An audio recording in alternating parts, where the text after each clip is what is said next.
So here I'm continuing to cut the pieces for the coffee table. It was a 10-foot maple, I believe. It was a 10-foot maple.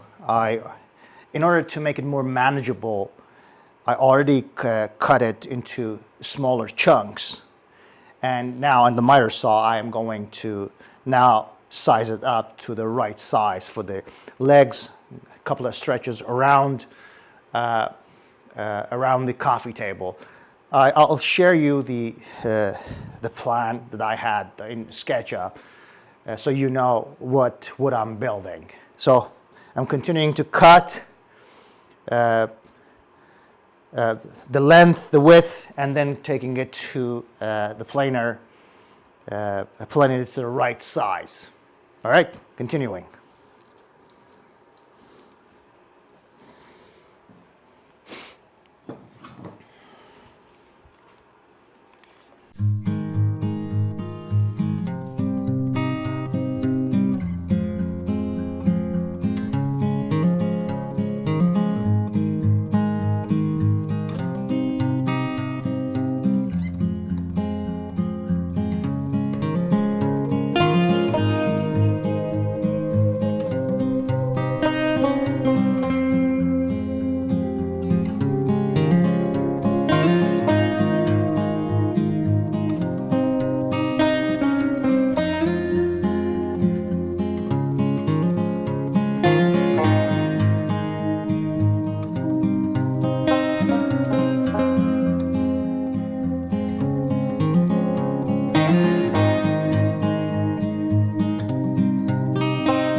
Well, I'm done with the templates.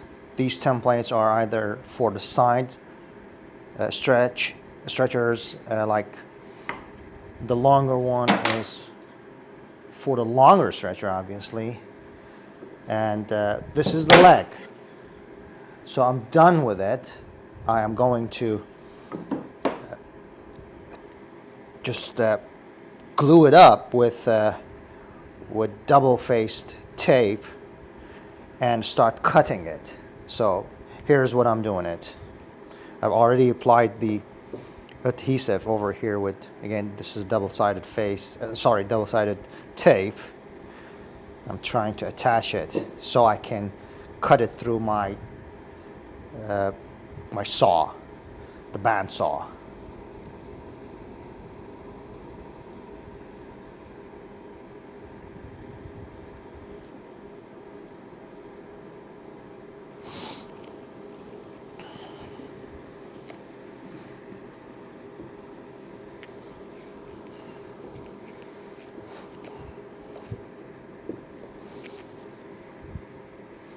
After I'm done cutting it, I will leave some, like 1/16 of an inch away from the template so I can clean it up with a router bit, a flush router bit. So let's see.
All right, here it is.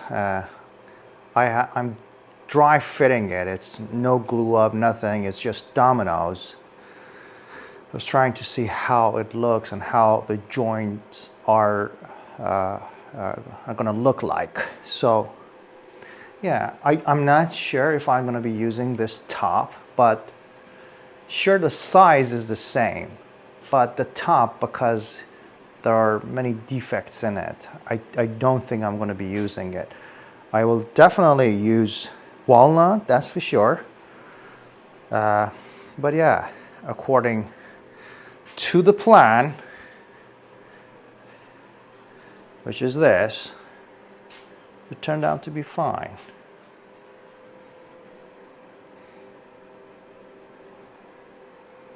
Once it's, I'm going to be using Rubio Monaco to apply for the top to make it more shine.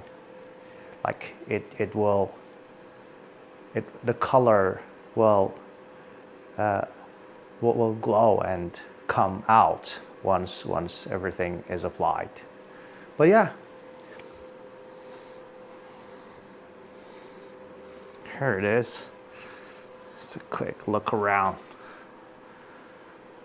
I am going to be using just a round bit router around this to pronounce that arc a little bit more.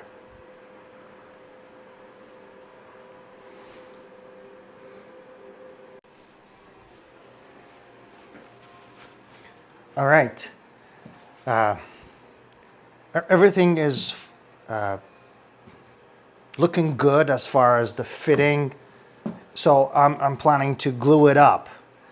Since I don't have enough clamps to do them all at once, I'm going to do either the longer side first, wait for it to dry up, release the clamp, and then go with the sides here, the shorter stretchers.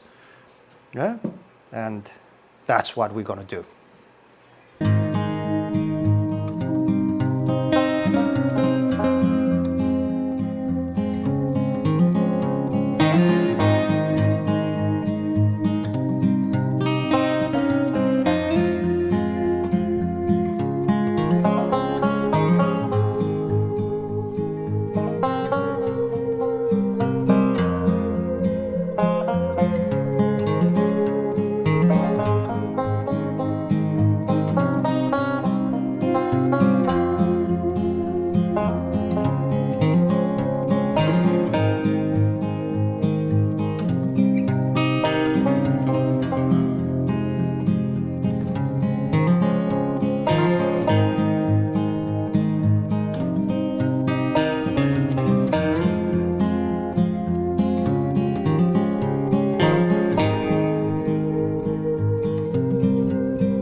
Okay, well, it's the night after clamping the longer aprons or stretchers. Even though it was very cold, but yeah, it adhered pretty well. I'm happy with it. There's a bit of a leak from the first glue up. I cleaned it up, sanded it, and I'm ready to begin with the shorter stretchers here. I've already labeled them with the numbers where which face goes to where. So I'm going to be doing it tonight and leave it to dry up. Again, I think tonight is about 21, minus 21 Celsius. And here in the garage is pretty darn cold. But we'll leave it to dry up, come back to it. I'm going to be starting building and cutting all the tops. I mean, just one top, not all, but one top. So let's get on doing it.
So I decided to use what was originally supposed to be on the top up here to cut it shorter for the lower shelf.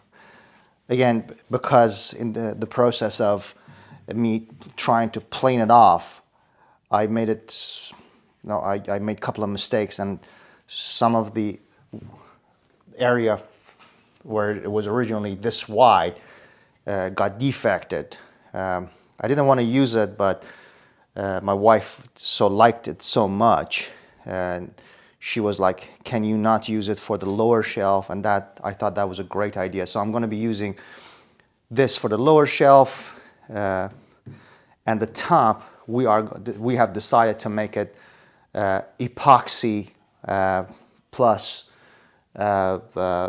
walnut, which is going to be, again, I have already cut it in length and width. I'm going to be mixing epoxy with the walnut to cover the top. And here, right now, I just finished cutting it into the correct size to fit in.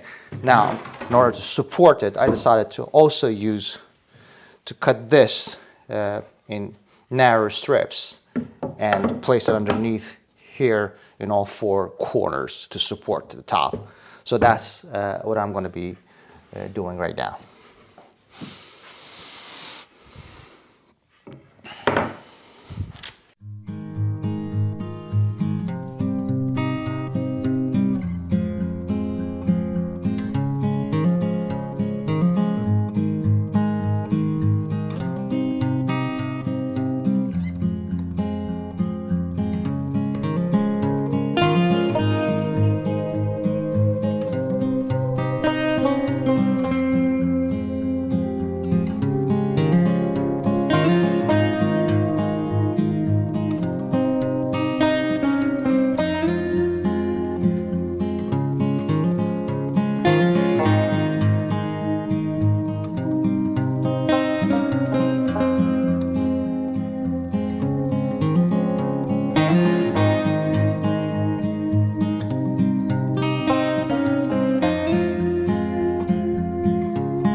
Okay, this is the last step of phase 1 sanding. There are 2 more phases to be done to get it absolutely polished up with no scratches, no mark, no sanding mark on the top. The top is not attached to the bottom yet. So a ton of more sanding needs to be done. But yeah, this is the, I have rounded the edges around here on the top with a bit of a profile and squared up the top.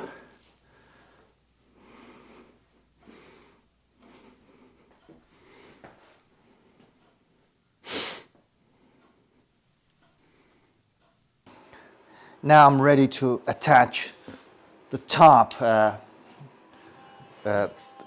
the body of my coffee table. And in order to do that, I'm going to be using this setup. I think it's called Z-clamp. It is called Z-clamp, where you're going to be seeing how it's going to, I'm sure most of you guys seen that. So there's a slot that I'm going to be cutting on the body, and it gets screwed down to the top. I have a cutter bit on my router, which I have set up the depth and the distance from the top toward the bottom here. I've already set it up on a scrap of wood. I've tested it, it works. So I'm going to commit to it right now. So again, this is a cutter bit from a CNC cutter, which I'm using here to the router. So a biscuit joiner would have done the same thing. I've seen folks use the biscuit joiner to make a cut. Even on the table saw, I've seen some folks. But since it's already attached and glued up, I cannot run it through the table saw, obviously. So I'm using this. Let's start.